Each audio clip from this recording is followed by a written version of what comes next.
digging your own hole. My sister and my mother are blonde. Blonde is big. Maybe that. Okay. Back to business here. Discuss police station article for special town meeting. So, I was trying to figure out how to start this, and I think the best way to start the conversation on this is to start from the beginning. And just remind folks that for years, we've been being cited by the DPH on deficiencies with the current police station. And over the years, as we've been struggling with these deficiencies, many proposals have been put in front of the taxpayers to construct a new police station, which were unsuccessful. So in these deficiencies, a lot of it has to do with the cell blocks, the way the current cell blocks are constructed, and they're unable to support female or juvenile prisoners, which in turn means that we have to ship them to surrounding communities and pay overtime for our officers to supervise those detainees in those in the surrounding towns. So as time went on, the Friends of the Mendon Police building committee was established, and through the efforts of the building committee, fundraising initiatives and volunteer initiatives, the building committee was able to construct a shell, install a septic system, underground utilities, plumbing, electrical, duct banks, the well, the septic system, etc. And due to those efforts, we ended up saving the town a forecasted $750,000. So it's the committee believes and was in consensus that we brought the project as far as the committee can bring it, and feel that this is the appropriate time to give it back to the town. And I know that's been discussed in front of the board in the past as well. So clearly, we have a police station a quarter of the way constructed down on Morrison Drive behind the current fire station. And obviously, we want to get this project completed. And I think it's very important for our community to complete this project, and also respect the efforts of the generous donors of the project, as well as the volunteers of the project, and bring it as far as it has. And also, it'll take a lot of liability off of our community. So here we are now, and we've been strategizing on how to move the project forward. I've been working with treasurer and collector to strategize on how do we fund this project going forward. We haven't been able to debate that here yet, but there are some options that we potentially use. One being that we could use, we do have some debt coming off, school debt coming off in FY18. That potentially could, we could do another debt exclusion, put that in front of the taxpayers, and there shouldn't be any impact to the current levy. As a matter of fact, at first projections, we could probably reduce our levy and still be able to get this project completed with the debt exclusion. And then another approach Mr. Schofield brought up to me is potentially using some of the revenues that come from the solar project. However, I would be opposed to going that route. Because I think that we have to look at the revenue streams coming into the community. So all that being said, in order to move this thing forward, what I would propose is having a building committee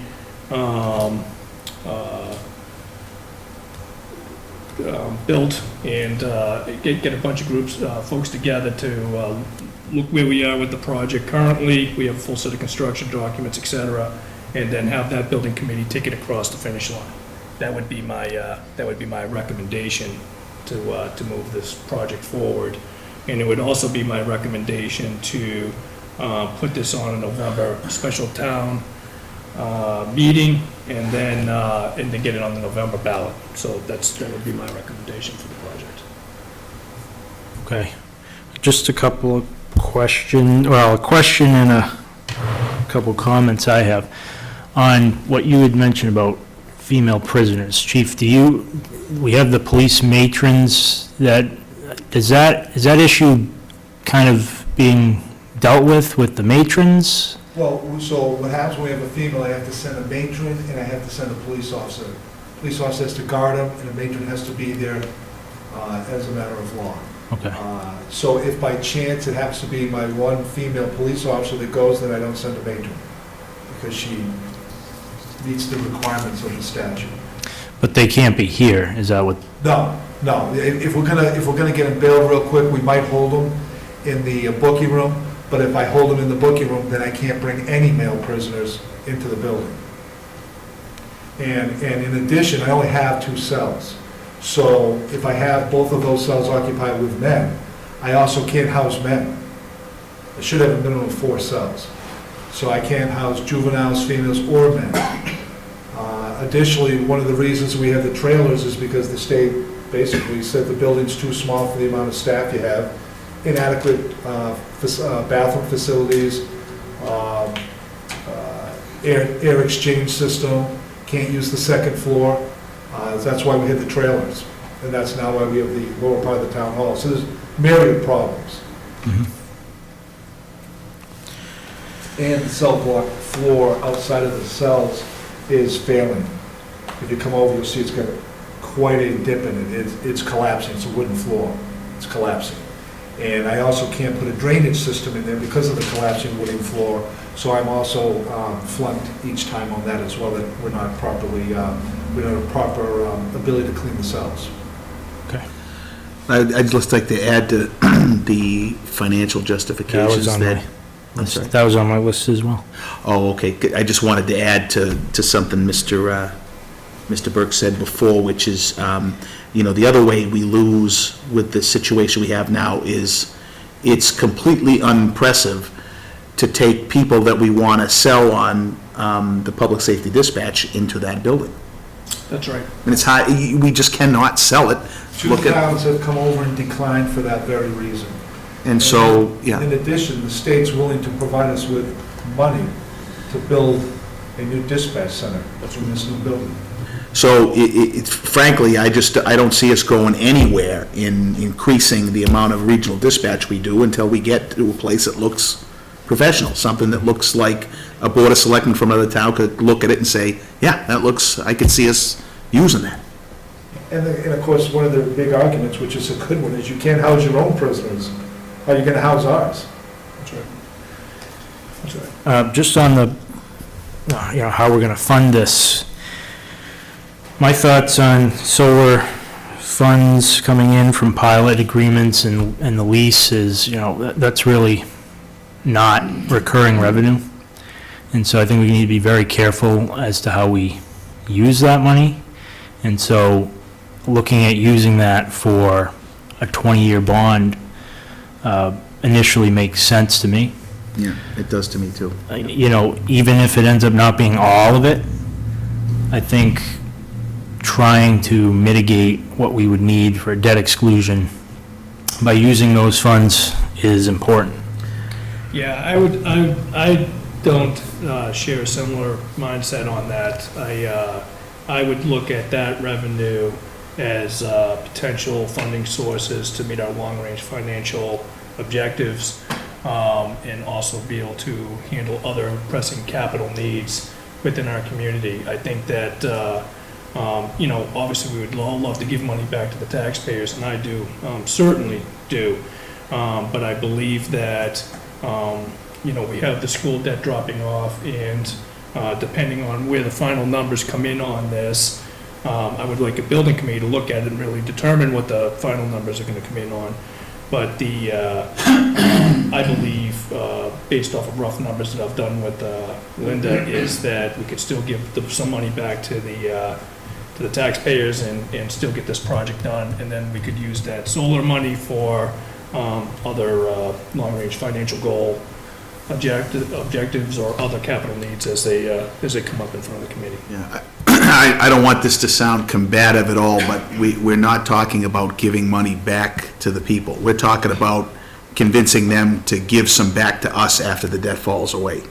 I mean, at the end of the day, when that Nipmuc school and debt falls off, we have no access to any of that funds, and we are completely at the town's mercy as to whether or not we're able to do another debt exclusion, to do any piece of what you just talked about. So it isn't a matter of us, it's a matter of us convincing them to give us some money. And I just think I get it, we almost have too much that we could never catch it all up, right? And since if we were close and we could say, okay, well, we could get over the hump and we catch all up, then I'd say, okay, but I just think the people at the town need a break, and I think there's a damn good chance that we could find a way to fund this debt within the operational budget. And if we can do that, I would prefer to do that. Well, actually, they are getting a break because their levy isn't increasing. What do you mean? Their levy wouldn't increase compared to what it is right now, where it actually potentially could decrease from where it is right now and still be able to get this done with another debt exclusion. Yeah, I understand that, but it wouldn't go down, right? They'd get a break. Under this scenario, they'd get less of a break or no break, it'd just be even.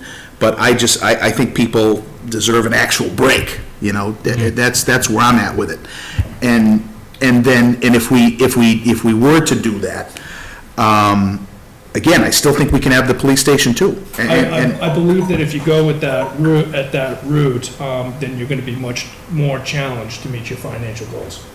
Yeah, and again, I'm not trying to be fresh, but too bad for us. I mean, I think that's our job. I think it's important for us to grow our community.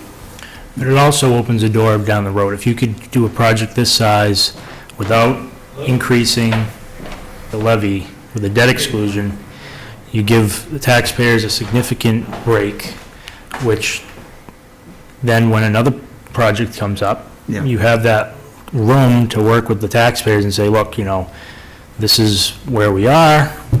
Here's another project. We were able to do this one within our operational budget. Well, maybe the right way forward is a compromise on that, because based upon what I heard tonight, I'm a little less confident about exactly where we'd get all of the debt service money. I thought that the total money we were going to get for the Route 16 solar project was another $30,000 or $40,000 a year than I heard tonight. I don't know how I went pear-shaped on that. I'll have to figure it out. But it may be one of those things where, okay, we figure out, okay, how much we've saved with the building committee doing what they did.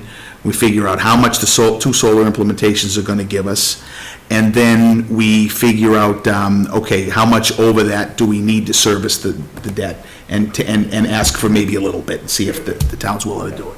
Yeah, I think there's room, like I said, maybe not use all the money from the solar projects, and that way you still could give a significant amount back and still ask for a debt exclusion, but not as large. Maybe a real small one. Yeah, I think that, well, I mean, there's many strategies, and I think that we would have to look at that, and certainly we want to move forward. I think that's the goal of, or the purpose of discussing this tonight, is to get it out there and get it moving. Well, no matter how we go, to your point, we need a building committee to look at this stuff and give us numbers, so there's no question we need that. So certainly want to establish a building committee there, and be able to hand the project off to a building committee from 100%. the Friends of the Mendon BOS.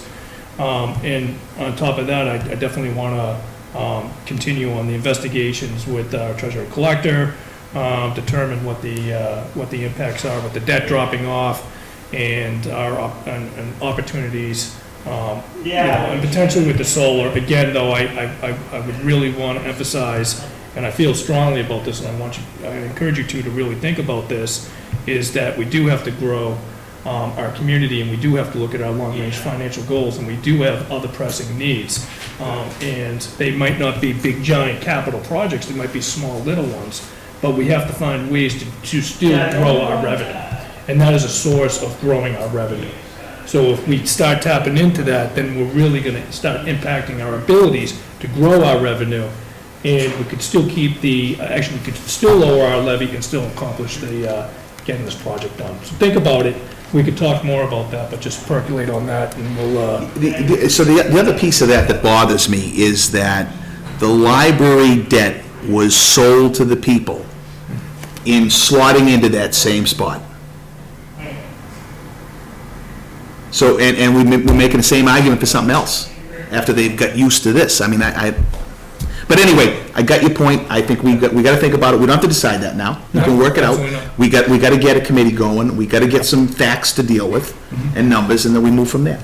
And I think timeline-wise, the earliest I could see something on the ballot is November. well, I think that's my personal opinion is another big capital investment for our community. It's a presidential ballot. There's going to be a lot of people at the polls. The more people at the polls, I think, the better.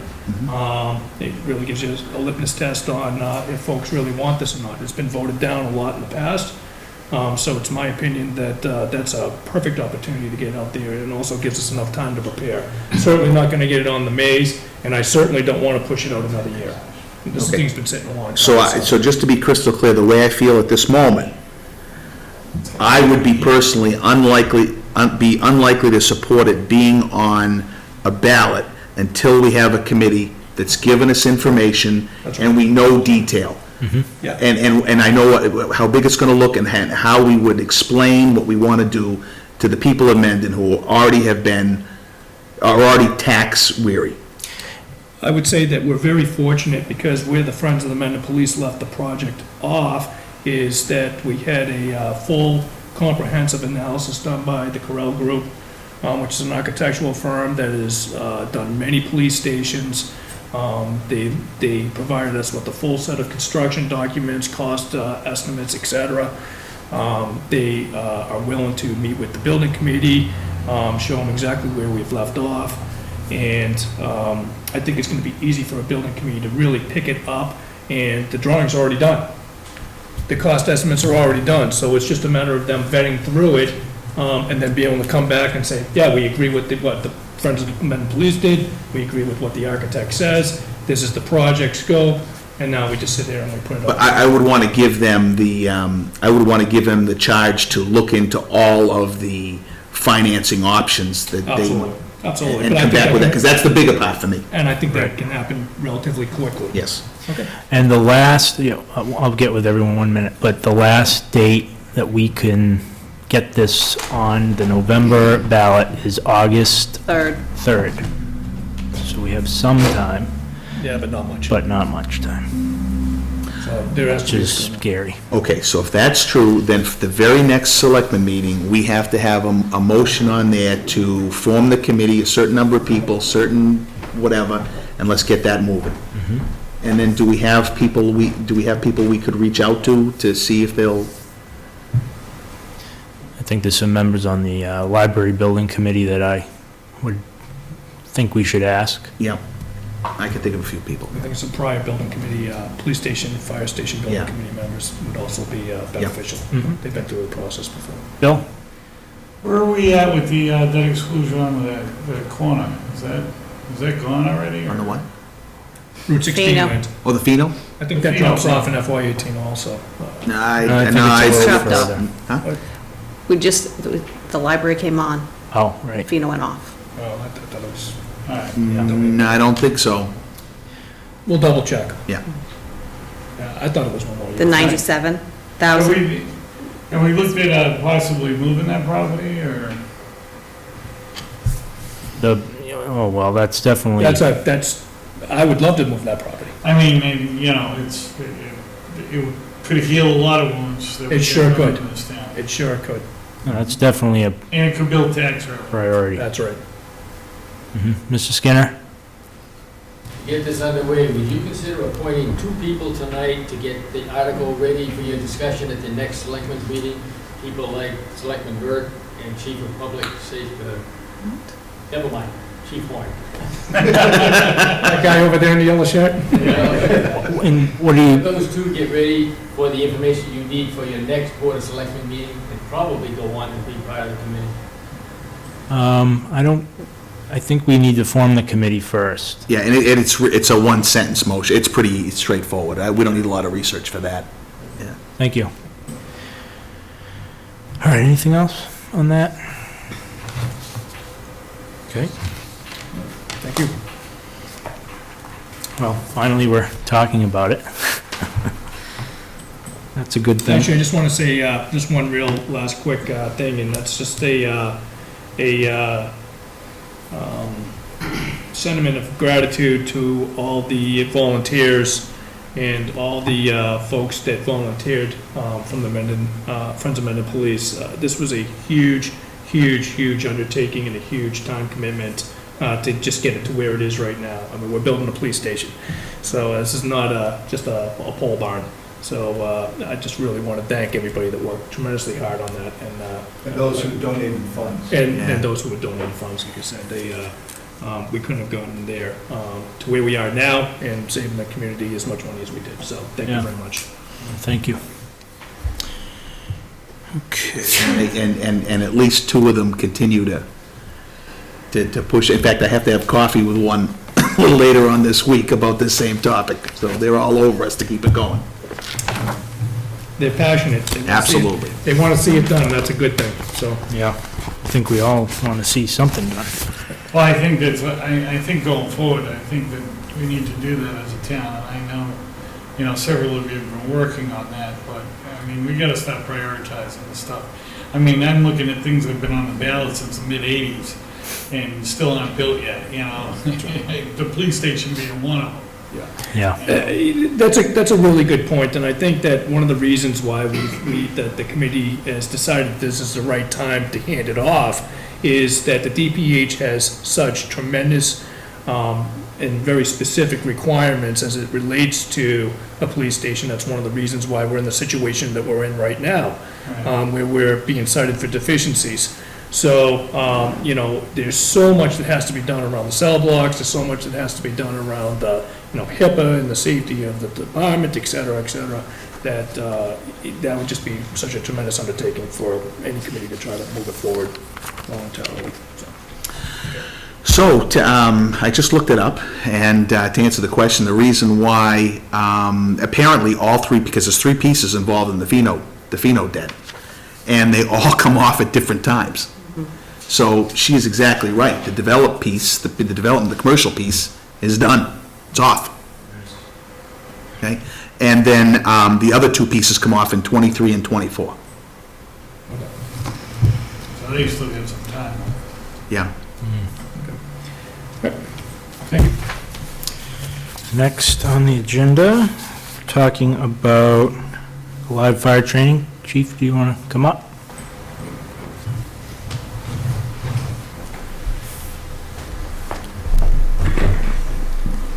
So this issue came up in March about the live fire training that took place on Hastings Street.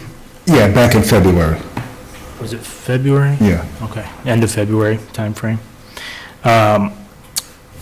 So we had a couple of concerned residents contact the board. I know that there's been correspondence from you on what transpired, but I was wondering for process, if we could just go through what happened and going forward, what we're going to do. Well, it probably makes sense to have the owner, building inspector, come up on this. I'll let the homeowner speak first on what he was planning to do with the property. Bill Ambrosino, 86 Maury. Initially, the intention was that the property I was going to have removed. I just hadn't gotten to the point where I had filed a demo permit. I had been led to believe by a member of the historical committee it was not going to be an issue. So the house is in deplorable shape. I mean, I wouldn't even rent it. What I should probably be doing is filing for an abatement because the house is really inhabitable. I don't even know how the Chamberlains will live in there.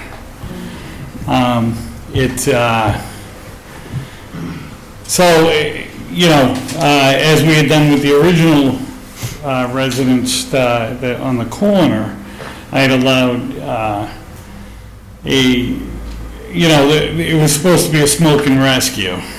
They smoke the house up and they go in and they do their rescue, and it's, the first time it ended up being, no big deal. And my intention was this wasn't going to be a big deal either. Unfortunately, I mean, I wasn't even there, because I felt it was going to be probably similar to the initial, so I just went, I didn't even show up. I'm driving by, the house, there was obviously a fire there. The materials in the house are not conducive to a house. I mean, the materials that are on the ceiling are sheetrock, they're Luan, which, so that caused some problems. And structurally, the house is just, there's no insulation in the house, so like I said, I don't even know how they were living there.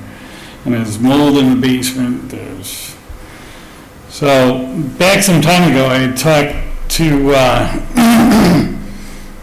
the building inspector, and he had inquired about it. He said, what are you doing with it? He said, the house has mold and stuff. He said, it really should be condemned. It's not a worthy house. So I'm tearing it down anyways. Like I said, I've been led to believe that wouldn't be an issue. And as far as I'm concerned, my position on it is, town can take however long they want to look into it. The house eventually come down. I mean, I'm in no hurry to do it. I'm doing it to clean the lot up. At this point in time, I have no future layout for that property at this current point in time, so. But, I mean, that's my position. So then we asked if we could train it, which of course affects our ISO rating, which you guys got back in October, is currently a 5.5Y. For us, that's a very good ISO rating because we don't have a water supply, we don't have a ladder truck, and there's a few other things that we don't have. So that's a pretty good rating. Part of that rating is based on our training, how much training we do, our organizational layout of the department, which the town administrator got the letter probably back in October, which explains that entire process. So we did live fire training there. If we're going to burn the building down, which I think some people thought we're required to get a permit from DEP.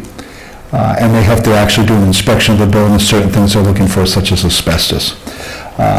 We weren't planning to do that. We were simply doing a smoke and burn of, I believe it's a dryer and something else, which is what we did. We didn't vent the roof or any of those things we would normally do. So the building from when we went in to when we left, it's still structurally sound. So did you have a conversation with DEP? No, we didn't need to. Okay. If we were going to burn it down, then we have to file for a permit, and it's a fairly extensive process. Okay, so from my conversation with DEP, the Central Mass contact for open burning, she said that any fire training, regardless of burning it down or not, would require the same process. So she provided me with the requirements, which I can give you, but Yeah, we'd like, one of them is, because that's certainly not what we were told, nor were we told that by the fire marshal's office.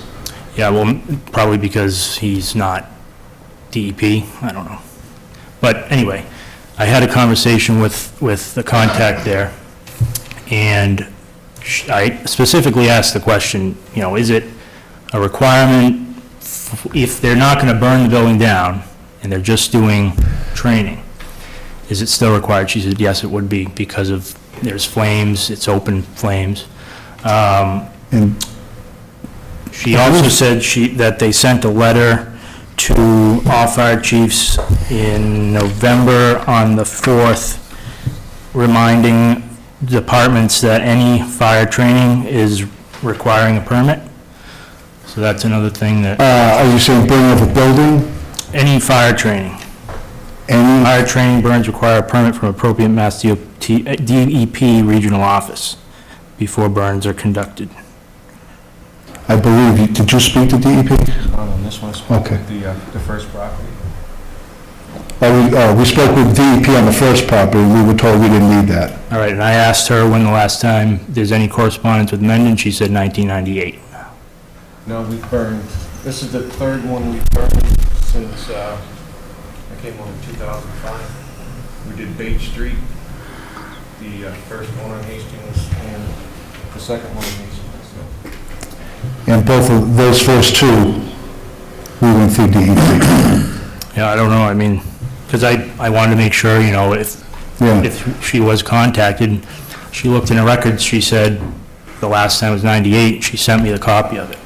Yeah, so we'd like to have that information so we can reach out to that and see if there's an issue there. But we also spoke with the fire marshal's office, who said there was no requirements. Again, probably, that could be because he's not. Two different state agencies. But I wanted to go through this with you, you know, as a board, because I think the process is important. And from the information I got from DEP, I wanted to follow up with it and, you know, hearing it from other residents again after we went over it, because it was inquired upon the board. I thought it was good for us to sit down and including the building inspector, because we appreciate one of those aspects to the live fire training requirements for DEP was that they get certification from the building inspector on the structural aspect of the building, as well as certification on ensuring there's no asbestos or hazardous material inside that once burned causes a air pollution problem. So that, I thought, was worthy of having. And Matt, we'll explore it first thing tomorrow, if we can have a copy of all of that stuff. Yeah, sure. Mr. Ambrosino, who on the Historical Society would have led you to believe that that wouldn't have been a problem for them? I'd rather not say. Okay, well, I I find it hard to believe, as far because as I- today, well, hold on, let me finish. Today, we received I understand that. unanimously. I understand that this conversation took place, it was an ex parte conversation that took place many months ago, before any of this was ever planned. Before I purchased the property, which is like almost 2 years ago now. Okay? There was no intention of, and if anyone's been in the property, there shouldn't even be a question to it, other than it retains in the Center Historical District. It's the Well, we don't house- get to decide that. But I mean, Historical the bottom line is, I was trying to do the town a favor. You know, having grown up here all my life and all the things that I've done, whether it's been coaching on ball fields, half of the people that ruled on that historical, I've coached the kids, I've spent a lot of time doing a lot for this town, and I felt because of one particular situation, because I know so many people in this town, there was a lot of feedback to me that was coming from other people. Okay? So I felt like it was almost like a vendetta. Bottom line is, the delay is not gonna hold me up. If the town doesn't wanna do anything to foster the property, I'm taking the building down either way. So, it's, you know, I was just trying to be a good citizen, give the fire department an opportunity. It worked out well the first time, and now this thing grew out of control, in my opinion. You know, Nobody's heard me walking around town talking about it, but I've heard plenty of noise that came back to me as to what supposedly my intention was to happen to that property. And to be honest with you, I'm not gonna discuss it anymore. It's over with, it's done with, and when the 6-month period breaks, I'll take the building down and I'll landscape the property. Other than that, I'm not gonna spend a dime on it. Chris? I think Mr. Goldfield actually had a question. Yeah, I just want to address what you just said, Kathy Schofield, Historical Commission. I absolutely don't see any of this as a vendetta. It's a process. It's about following rules that we all embrace.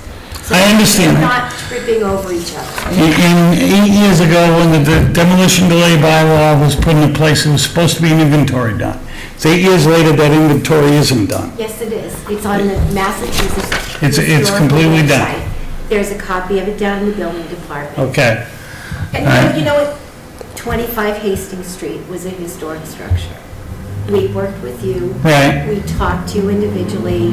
I mean. I guess that's my point. We worked Mr. through Evans, that. can the woman finish her point, Yeah. please? But it may. Let her finish. Okay, go ahead. But, you know, and you said you would come to us. You would come to us, and we waited and we waited. And we don't want to set a precedent in this town that, you know, when there's a historic structure, you know, at stake, people can just do whatever the heck they want to. Well, see, now you're insinuating that my intention was different than what it was going to be. It was going to be extremely similar to the first process. The delay permit, the demolition permit was going to be filed. I did not expect to happen what happened. Okay, you guys can believe it or not, but my intention was not for that to happen. I was going to come to you guys, we were going to work through it like we did the first time, but I did not anticipate that this was going to happen. Okay. And it's just due process. Right. What do we set each other up to do in order to allow all of us to work well together for the better of the town? Well, and I thought I was doing that. Well, a It didn't work. conversation, a demolition permit. You're absolutely right, Would but have hey, started the ball Right, rolling. so, But if we did a smoke, if we were just doing a smoke training and it went off like it did the first time, it wouldn't have been an issue, right? I would have come with a demolition permit, we would have walked through it, and we would have handled it the same way we did the first time. But because an incident occurred at that property, it's being handled differently than the first one is. all right, Chris? Yeah, so I guess, listen, we are where we are, and we're gonna treat this as a learning experience. Unfortunately, we've gotten to this point, but I think we've unearthed a few things that we certainly need to improve on. And, you know, certainly going forward, if we're doing a live fire training, you know, the chief and I we had talked about possibly creating a routing slip. Absolutely. Something like that, so that the means of communication are established. We're making sure that we're following protocol. This is a true learning experience. I have to admit, I was really concerned about the DEP piece when I read it. I was really concerned about that because that letter did go out back in February, so that's pretty recent. Yeah, I haven't seen that. Yeah, so, I don't know, I mean, I'm just based off of the information that we heard from the DEP. Right. I'm a little concerned about that, but I would say that, you know, I believe in training. I think it's really important. I think our ISO rating is great. I think that's important for our community. I appreciate you, Bill, for offering up your property. I think that's generous to the community. We missed a few steps. Certainly, we don't want to miss them in the future. And I think that we just need to learn from this and move forward. Yeah, and there's one, go ahead. I was going to say, I think the routing slip, which Selectman Burke and I talked about, I think is a great thing, because this could have been, imagine if this happened to be a building that the treasurer collector was going to foreclose on for taxes or something, and here we are burning it. So I think a good lesson out of this is a routing slip that goes to everybody, building department, historical, everyone signs off on it. Yeah, I just have one comment, and then I'll get to you, Tony. I know there was also discussion on the NFPA standards, and Yeah, I was going there next. I know that we're not required by the state to go by those standards.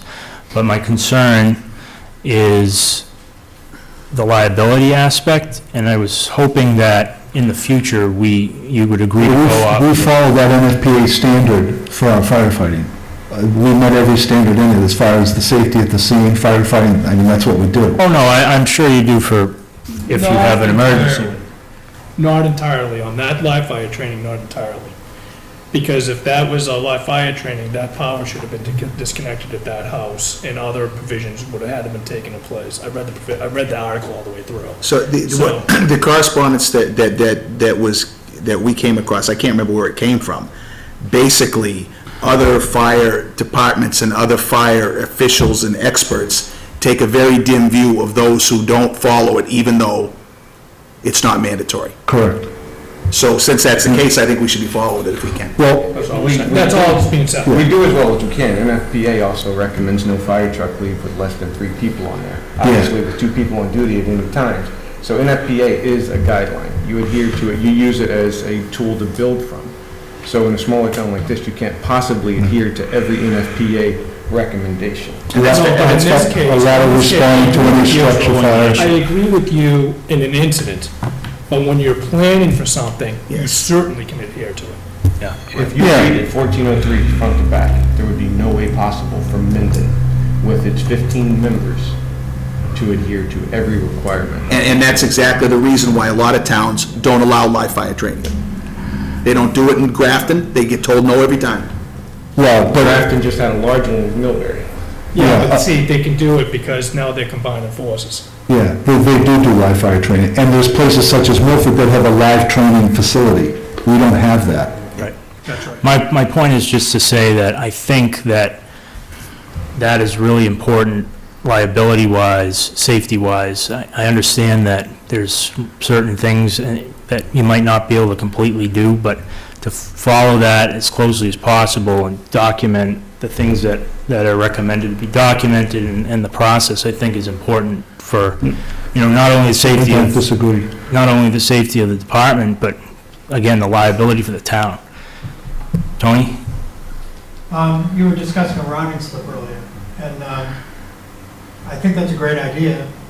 I would suggest that there's already a similar process in place for the demolition permit application.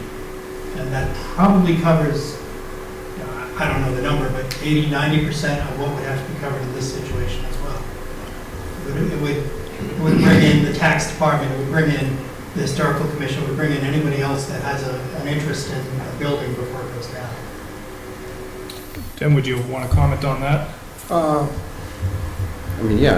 That's why it's in place. I think this other routing slip would be more of a fire department type of, Yeah, right, Routing it's the slip. same That's thing, right. yeah. yeah, but, that's why we have we have a routing slip process right now.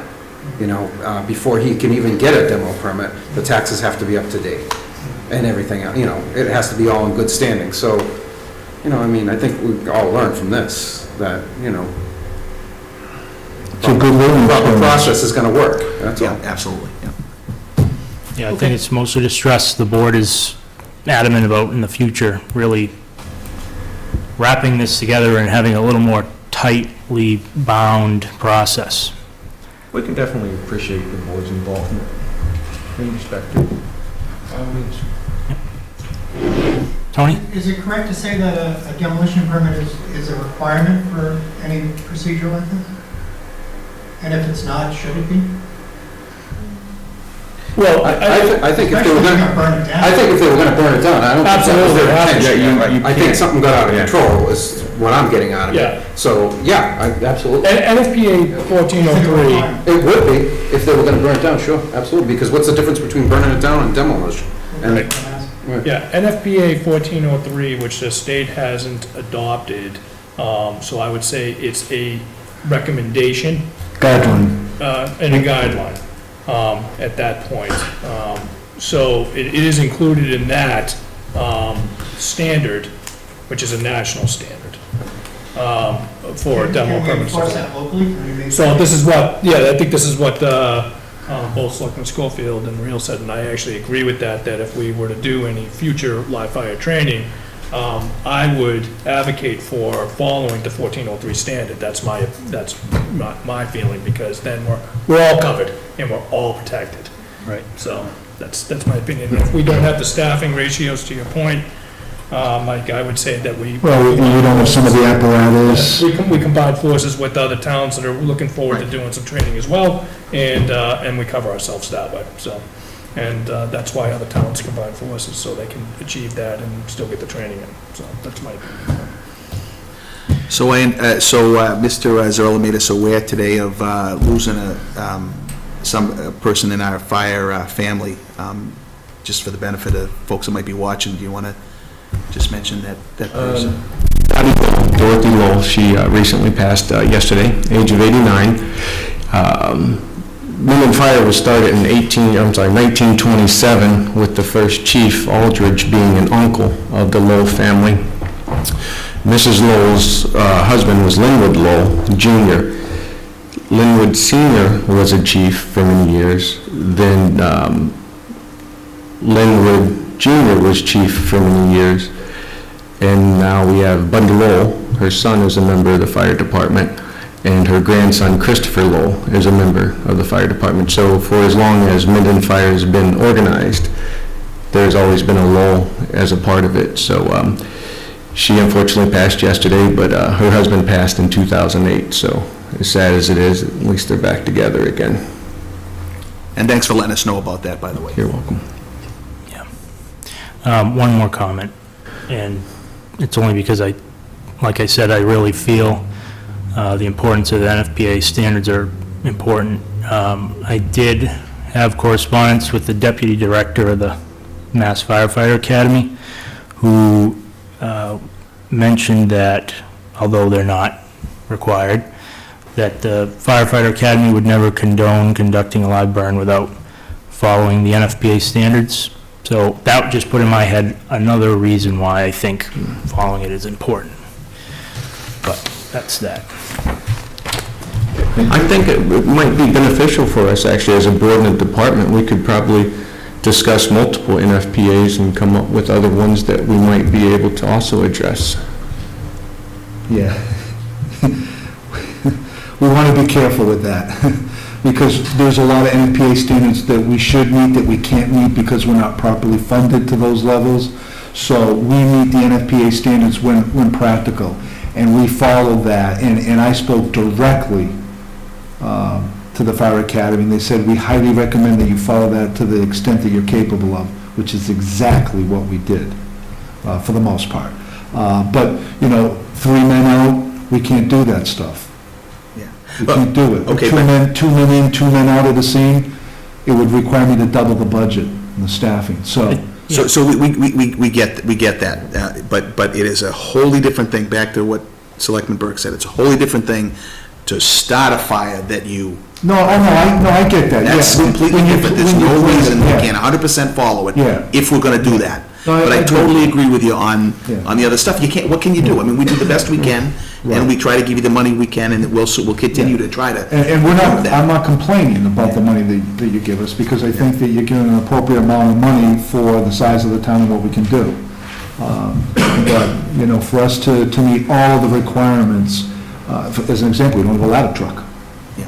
We're the only department that doesn't have a ladder truck. Yeah.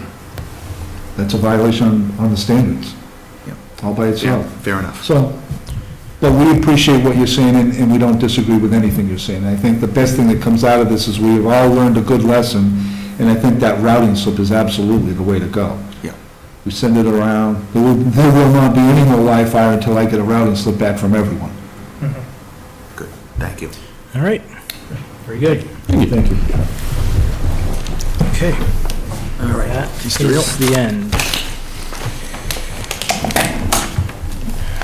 Move to enter into executive sessions under Mass General Law, Chapter 30A, Section 21A, Purpose 2, to conduct a strategy session in preparation for contract negotiations, and Purpose 3, to discuss strategy with respect to litigation with Duncan and Loretta Stewart, 31 Hartford Ave East, and with respect to potential litigation as an open meeting may have a detrimental effect and the litigating positions of the Board of Selectmen, and I so declare we will adjourn in executive session.